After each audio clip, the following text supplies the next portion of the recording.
जब मैं घर गया और 1 डेढ़ साल का गैप हो गया, फिर मैं दोबारा नौकरी ढूँढने जाऊँ तो बड़ा मुश्किल नौकरी ढूँढना। सारी जगह धक्के खाए। जैसा मॉल में जाते हो, कपड़े की दुकान देखते हो और वहाँ पे टी-शर्ट पहनते हो और पहनने के बाद ऐसे ही उतार के डाल देते हो। फिर उतारने के बाद जो उसे तह मारता है ना कपड़े को, वो तह मारने वाला लड़का था मैं। मैंने एक बिज़नेस स्टार्ट करा। बिज़नेस स्टार्ट करा मैंने पान की शॉप। हमने ऐसी प्रिपेयर करवाई एक लोहे की ठेली और उस पे सामने आपको स्क्रीन पे भी दिख रही होगी ऐसी थी और ऊपर पनवाड़ी लिखवाया। एक आंटी आई, थोड़ी सी हेल्दी सी थी थोड़ी सी, और उन्होंने हमसे आके बोला कि भाई फायर पान खिलाओ, और मेरा मुंह जल गया ना, मैं तुम्हें मारूंगी बहुत, और खिला मैं ही रहा था। गाड़ी से जा रहा था अपनी गर्लफ्रेंड से मिलने, वही कॉलेज वाली गर्लफ्रेंड से मिलने जा रहा था, और जाते जाते ना मेरे दिमाग में एक क्वेश्चन आया।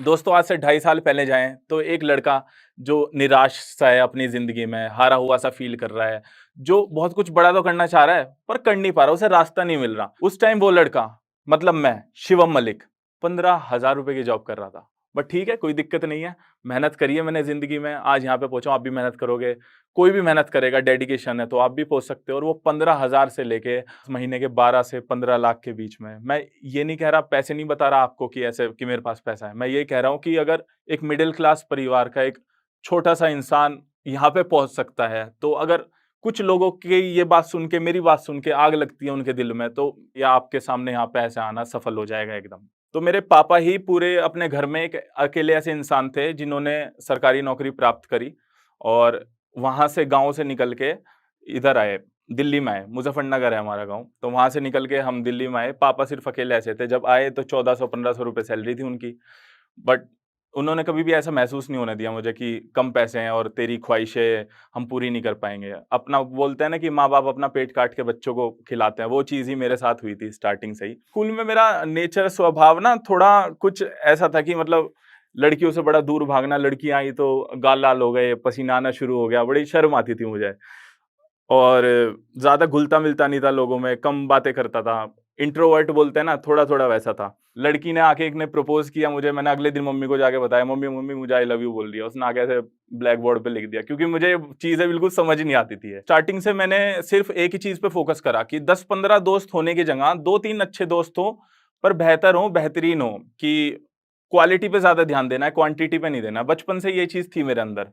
मम्मी-पापा भी ये चीज़ सिखाते थे कि अगर बाहर लड़ाई करके आएगा, तो बाहर वालों को कुछ नहीं कहेंगे हम, जब तू घर में आएगा, जब तेरी पिटाई करेंगे कि तू बाहर लड़के क्यों आया। तो लड़ाई-वड़ाई भी बिल्कुल दूर, लड़कियों से भी बिल्कुल दूर, शर्म वगैरह बहुत ज़्यादा आती थी मुझे। तो ऐसे कर के ना मेरा स्कूल बीत गया, ज़्यादा दोस्त नहीं थे, बड़ा सिंपल सा गया, साधारण सा गया। मैं आपको बता दूँ कि स्कूल में, कॉलेज में आप ऐसा मत समझना कि Shivam Malik educational, motivational videos बनाता है।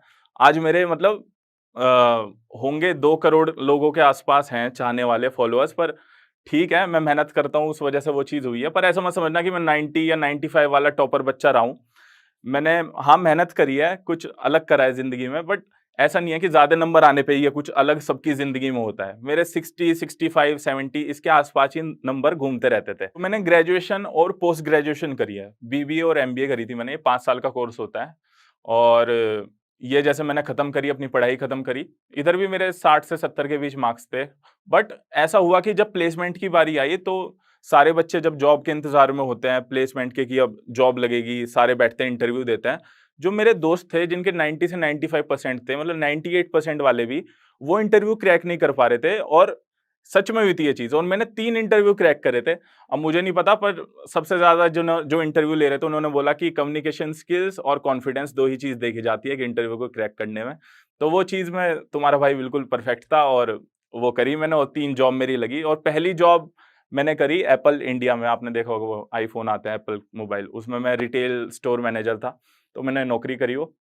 बस स्टार्टिंग में उनका ऐसा था कि स्टार्टिंग के 3 महीने तक आपको जॉब में कम पैसे मिलेंगे, 10,000 मिलेंगे, या फिर बाद में आप पक्के हुए तो है, होता है ऐसा स्टार्टिंग में, जो नए फ्रेशर्स होते हैं उन्हें बड़ा स्ट्रगल करना पड़ता है। तो जॉब लगी, ठीक है, लग गई। जॉब लगी तो पापा की थोड़ी तबीयत खराब हो गई। मेरी जॉब लगी थी घर से 100-150 किलोमीटर दूर, और पापा की तबीयत खराब हो गई। फिर पापा को थोड़ी-सी परेशानी थी हड्डियों की, तो ऑपरेशन वगैरह होना था। तो उसके लिए मैंने जॉब छोड़ के मैं घर चला गया। जब मैं घर गया जॉब छोड़ के, तो उसमें गैप आ गया मेरे जॉब में। कि 1 से डेढ़ साल का गैप आ गया क्योंकि परेशानी पापा को बहुत ज़्यादा थी और मेरा कोई भाई-बहन है नहीं और मैं अकेला हूँ, तो मुझे ही सँभालनी पड़ी ये सारी चीज़ें। जब मैं घर गया और 1 डेढ़ साल का गैप हो गया, फिर मैं दोबारा नौकरी ढूँढने जाऊँ तो बड़ा मुश्किल नौकरी ढूँढना। सारी जगह धक्के खाए कि भाई इंटरव्यू ले लो, अच्छी नौकरी मिल जाए, बट बड़ा मुश्किल होता था कि भाई आपके गैप आए हैं ऐसा कि अब हम नई जॉब नहीं मिलेगी या बहुत कम सैलरी मिलेगी। कोई-कोई तो ऐसा बोलता था कि स्टार्टिंग के 2-3 महीने फ्री में काम करो। तो 1 डेढ़ साल तक जो घर बैठा वो ऐसा डिप्रेसिंग टाइप हो गया और टेंशन होने लगी कि यार एक भी पैसा नहीं आ रहा और घर वालों के लिए भी सोचना है और पापा भी बीमार हैं, सारी चीज़ें देखनी थी। पापा सरकारी नौकरी में, क्राइम ब्रांच में मेरे, बट एक्टिव तो रहना ही पड़ता है अगर एक नौकरी में आपको सक्सेसफुल होना है। पापा भी बीमार चल रहे थे उस टाइम, तो बड़ी टेंशन थी, भाई-बहन कोई मेरा था नहीं। तो करके ऐसे कर के मेरी दूसरी जॉब लगी, डिकैथलॉन में जॉब लगी मेरी। डिकैथलॉन में मेरा काम था कि डिकैथलॉन एक ब्रांड है जहाँ पे स्पोर्ट्स के सामान मिलते हैं, मतलब टी-शर्ट भी हो सकती हैं, वो क्रिकेट के लिए बैट बॉल भी हो सकता है या बैडमिंटन हो सकता है या बास्केटबॉल के लिए फुटबॉल। तो मेरा डिपार्टमेंट था कि मैं जिम डिपार्टमेंट में था, क्योंकि जिम वगैरह का मुझे क्रेज़ था थोड़ा, वो पतले होने के बाद हो गया था क्रेज़। तो उसके बाद मेरा वहाँ पे सिलेक्शन हुआ और सिलेक्शन जब मेरा हुआ तो वहाँ पे मेरे डिपार्टमेंट में बहुत सारी टी-शर्ट्स होती थी। ये टी-शर्ट हम पहनते हैं, तो जैसा आप मॉल में जाते हो, कपड़े की दुकान देखते हो और वहाँ पे टी-शर्ट पहनते हो और पहनने के बाद ऐसे ही उतार के डाल देते हो। फिर उतारने के बाद जो उसे तह मारता है ना कपड़े को, वो तह मारने वाला लड़का था मैं।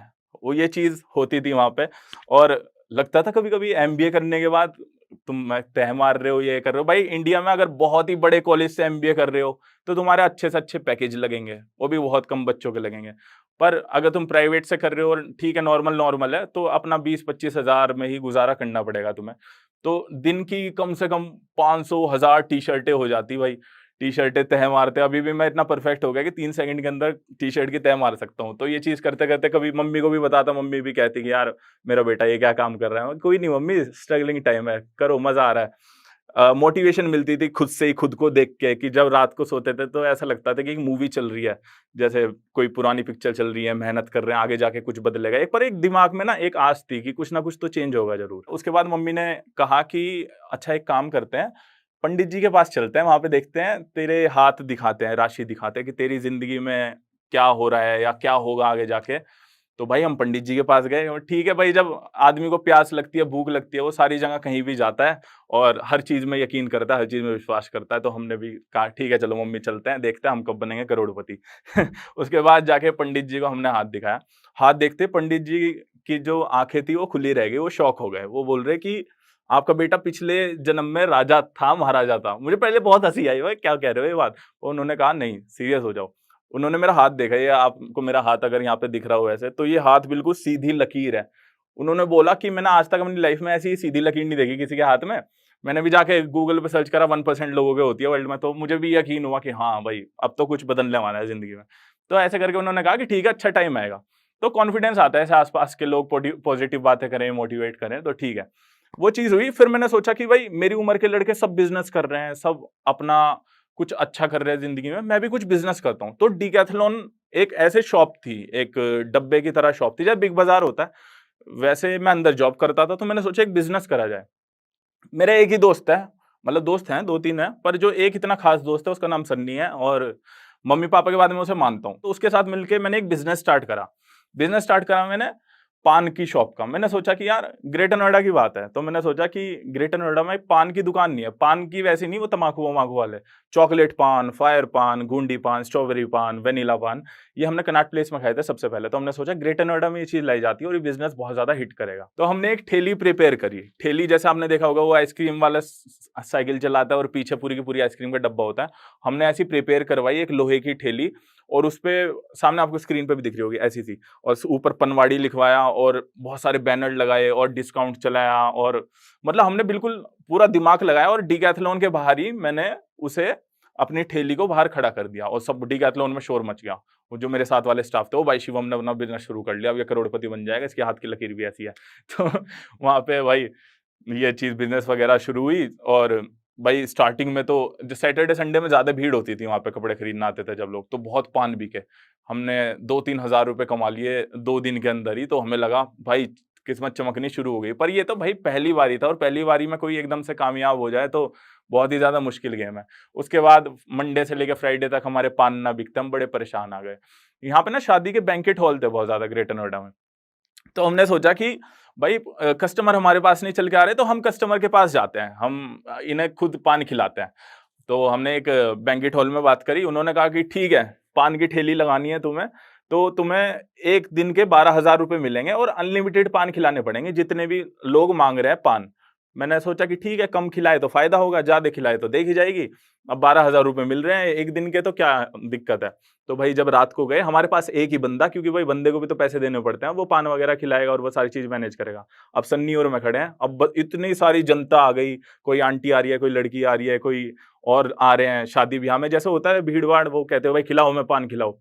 अब सन्नी और मैंने सोचा भाई खुद ही खड़ा होना पड़ेगा, भूल जाओ अपना बिज़नेस है, कोई दिक्कत नहीं है। तो जैसे बैंड बाजा बारात मूवी में वो सब चीज़ करते हैं, तो भाई हम भी ऐसे ही जाके खड़े हो गए और हमने पान खिलाना शुरू कर दिया। एक आंटी आई, थोड़ी-सी हेल्दी सी थी, थोड़ी-सी, और उन्होंने हमसे आके बोला कि भाई फायर पान खिलाओ, और मेरा मुँह जल गया ना, मैं तुम्हें मारूँगी बहुत, और खिला मैं ही रहा था। और साथ में वो लोकल शादी और आस-पास के जो बंदे थे वो भी लोकल ही थे, और वो सब ऐसे घेर के खड़े हमें आपस में और बोलते कि भाई अगर तूने मुँह जला दिया ना इससे फायर पान से तो तुम घर नहीं जाओगे। तो भाई एक तो हमें गुस्सा भी आ रहा कि हम कोई ऐसे भाई गिरे-विरे लोग तो है नहीं, ऐसे सामने से आके हमें कोई कुछ भी बोल रहा है। पर हमें ये भी लग रहा है कि भाई बिज़नेस है, कोई दिक्कत नहीं है, काम छोटा-बड़ा नहीं होता, अपना ही काम है, थोड़ा-सा सुन लेते हैं। बट ठीक है, उसका मुँह नहीं जला, उसे हमने पान खिला दिया। ऐसे पान के पत्ते में हमने वो सारी वो रेसिपी हमने बनानी सीखी थी, चांदनी चौक में जाके ये सारी चीज़ें सीखी, और पान में ऐसे आग लगाई, पान में आग लगी और आंटी के मुँह में पान दे दिया हमने और आंटी भी खुश, हमारे भी पैसे बन गए, और ऐसे कर के भाई 1-2 बज गए रात के, और फिर जब हमें 12,000 मिले ना, बड़े खुश हुए हम, मज़ा आ गया भाई। अगले दिन फिर हमने दावत करी वही शाही पनीर, बटर नान की, क्योंकि सिगरेट शराब की मुझे कोई लत वगैरह ऐसा कुछ है नहीं हिसाब-किताब। 1-2 महीने हुए, हमारा पान का काम ठीक-ठाक चल रहा था। जो हम पान बना रहे थे, थोड़े दिन तक वो बिकते नहीं थे, तो वो खराब हो जाते थे, ठेली के अंदर रखे-रखे। गर्मी का टाइम वैसे ही था, रात को ठेली खड़ी कहाँ पे करें, वो भी दिक्कत थी, उसके अलग से पैसे देने पड़ते थे, तो बहुत ज़्यादा बर्डन होता जा रहा था। और लास्ट में जाके एक बात समझ आई कि 2 काम एक साथ नहीं हो सकते।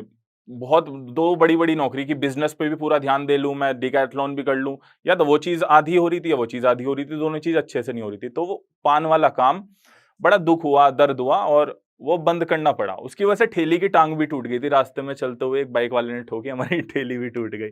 उसके बाद पान का काम बंद कर दिया, आँखों में आँसू थे, बट कोई दिक्कत नहीं है, फिर सोचा चलो ज़िंदगी है। फिर वो डिकैथलॉन की जॉब छोड़ दी। मैंने सोचा भाई अब जॉब भी दूसरी पकड़ते हैं, बिज़नेस नहीं हुआ तो पैसे कहीं और से कमाएँगे।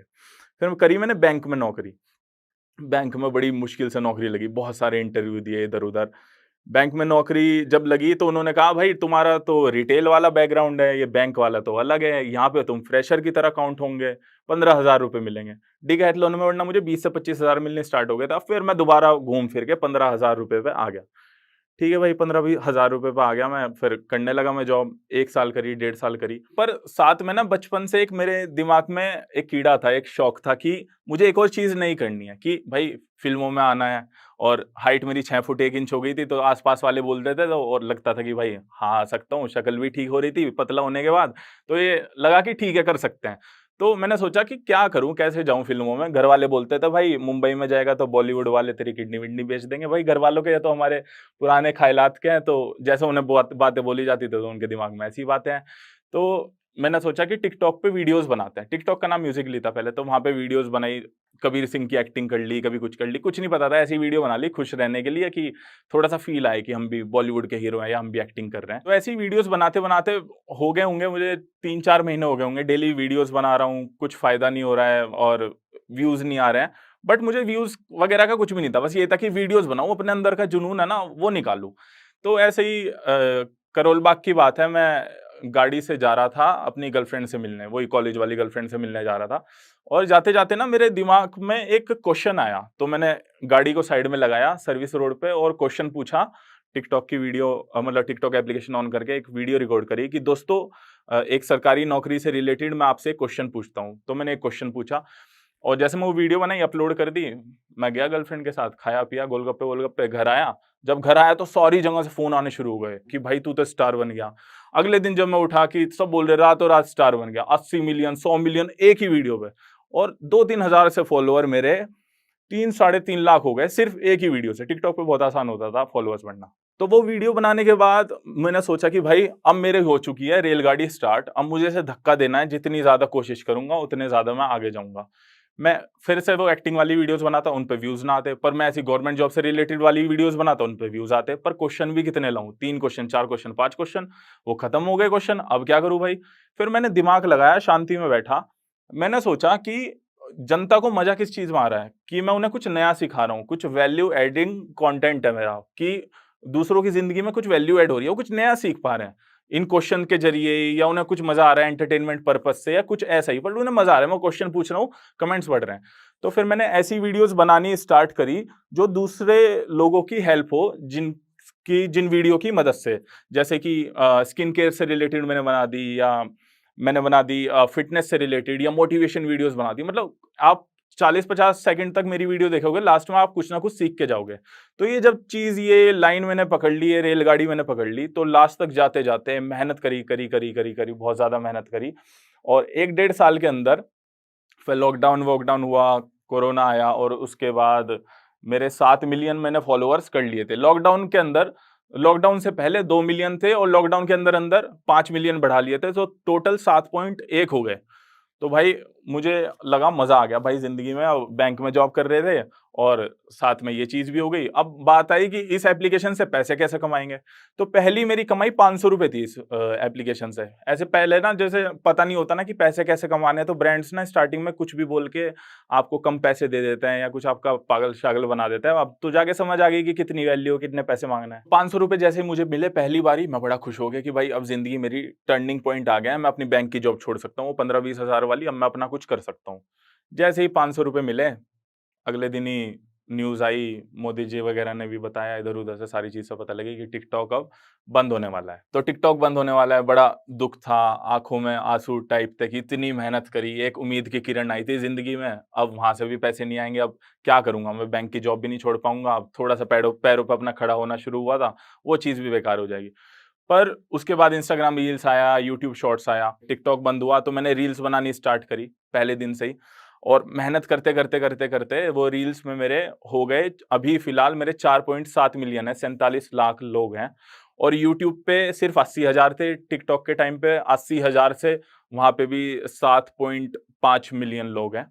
तो बहुत सारे लोग, करोड़ों लोग मेरे साथ उसके बाद जुड़ गए, क्योंकि वो तो देखना चाहते हैं टिकटॉक बंद हुआ तो क्या होगा? आप जहाँ पे भी जाओगे हम आपके साथ आएँगे। तो उन्हें थैंक यू सो मच, बहुत-बहुत शुक्रिया आप सबका। तो मैं डेली की 8 वीडियोज़ बनाता था। एक क्रिएटर हफ्ते के अंदर 7 वीडियोज़ बनाता है अगर डेली की 1 डाले, पर मैं दिन की 8 वीडियोज़ बनाता था। तो जो वो 1 हफ्ते के अंदर तरक्की कर रहे थे, वो मैं 1 दिन में तरक्की कर रहा था। तो मैंने सोचा सबसे अलग चलता हूँ, इस जंगल में अलग चलता हूँ, भीड़ से बिल्कुल अलग चलता हूँ, तो ज़्यादा अच्छा होगा।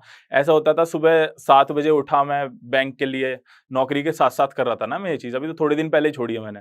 तो बैंक के लिए उठा और जॉब वगैरह पे गया, रात को 7 बजे तक जिम-विम करके घर में आए, 9 बजे से वीडियो बनानी शुरू करी, रात के 2 बजे तक वीडियोज़ बनाई, 2 बजे सोए, फिर दोबारा 7 बजे उठ गए। वॉशरूम में छुप-छुप के एडिट करता था मैं बैंक में वहाँ पे बैठ के, क्योंकि वहाँ पे तो बाहर तो कर नहीं सकते, वो कहते भाई नौकरी कर रहा है, ये वीडियोज़ एडिट कर रहा है।